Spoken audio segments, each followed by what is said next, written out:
Winter season start हो चुका है और हमें एक ऐसे हेयर डाई की ज़रूरत है जिसको लगाकर धोना ना पड़े। 2 से 3 दिन अगर वो हमारे बालों पर लगा रहे तो हमारे बाल डैमेज ना हो, कोई नुकसान ना पहुँचे। आज एक ऐसा हेयर डाई आपको बताने लगी हूँ जो आपके बालों के लिए भी हेल्दी होगा और आपकी आई साइट के लिए भी हेल्दी होगा। क्योंकि जब हम केमिकल वाले हेयर डाइज़ अपने बालों पर लगाते हैं उससे हमारे बाल काले तो हो जाते हैं लेकिन हमारे बालों को वो नुकसान भी पहुंचाते हैं और उसके असरात हमारी आंखों पर भी जाते हैं, जिसकी वजह से हमारी नज़र दिन ब दिन कमज़ोर होती चली जाती है और हमें ऐनक लग जाती है। लेकिन जो आज का हेयर डाई है वो आपकी आई साइट पर मुस्बत असरात छोड़ेगा और साथ ही साथ आपके सफ़ेद बालों को कवर करेगा 100% और नेचुरल लुक देगा बिल्कुल। अस्सलाम वालेकुम माय किचन क्वींस, कैसी हैं आप सब। वेलकम करती हूँ आपको किरण कोकोलॉजी में। तो इस हेयर डाई को बनाने के लिए हमें चाहिए 1 चम्मच कलौंजी और 1 चम्मच हमें सौंफ की ज़रूरत है। बहुत ज़्यादा चीज़ों की ज़रूरत नहीं पड़ेगी आज के हेयर डाई को बनाने के लिए। सिर्फ ये 2 चीज़ें हैं, 1 चम्मच कलौंजी और 1 चम्मच सौंफ का। इसको एक पैन में डाल देना है और इसको करना है dry roast low to medium flame के ऊपर। जैसे जैसे इनको हीट लगेगी और ये फूलना स्टार्ट हो जाएंगी और इसमें से हल्का हल्का स्मोक भी उठेगा। 7 से 8 मिनट लगेंगे इन दोनों को रोस्ट होने में। इनकी जो निशानी होती है रोस्टेड होने की वो ये होती है कि ये साइज़ में फूलकर डबल हो जाती है, इनके ऊपर शाइनिंग आ जाती है और ये अपना पिगमेंट एंड ऑयल रिलीज़ करना शुरू कर देते हैं। यहाँ पर सौंफ का कलर भी डार्क ब्राउन हो चुका है। थोड़ा सा हमने इसको और रोस्ट करना है कि ये कलौंजी की तरह बिल्कुल ब्लैक हो जाए। जब सौंफ का कलर भी ब्लैक हो जाए तो आपने थोड़े से दाने लेकर इसको अपनी फिंगर टिप्स पर प्रेस करके चेक कर लेना है।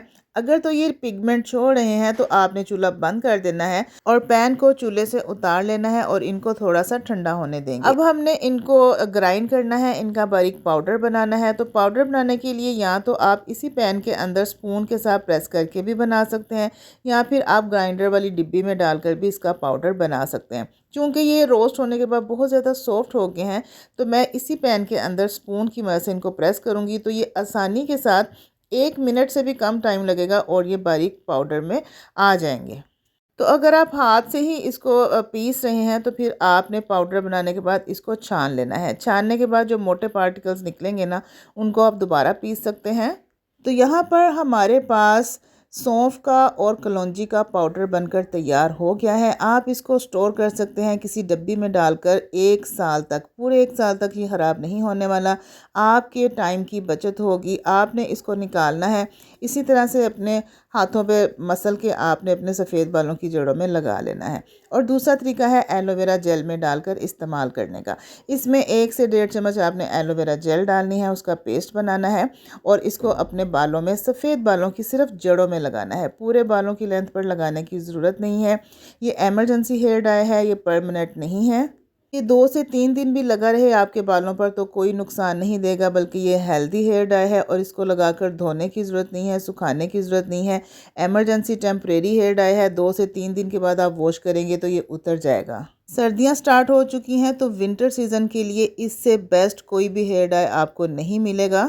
जब आपको एमरजेंसी कहीं जाना पड़ेगा तो आप दराज में से ये निकालेंगे इस डब्बी को जो आपने बनाकर स्टोर की होगी, इसको थोड़े से एलोवेरा जेल में मिक्स करेंगे और अपने सफ़ेद बालों पर लगाएंगे। सिर्फ 2 मिनट में ये आपके बालों को कवरेज करेगा और आप रेडी होंगे जाने के लिए। अपने बालों पर भी लगाकर आपको दिखाऊंगी, लेकिन पहले मैंने अपने हाथ पर लगाया है और इसको वॉश करके दिखा रही हूँ। जैसे जैसे इसको पानी लग रहा है ये और ज़्यादा पक्का होता जा रहा है, मतलब कि पानी के साथ भी ये नहीं उतरने वाला जब तक आप इसको शैम्पू नहीं करें। तो सब्सक्राइब कर लीजिए, वीडियो को लाइक कीजिए, शेयर कीजिए और एक प्यार सा कमेंट भी दीजिएगा। तो इजाज़त दीजिए नेक्स्ट वीडियो तक के लिए। ओके, अल्लाह हाफिज़, take care and bye bye.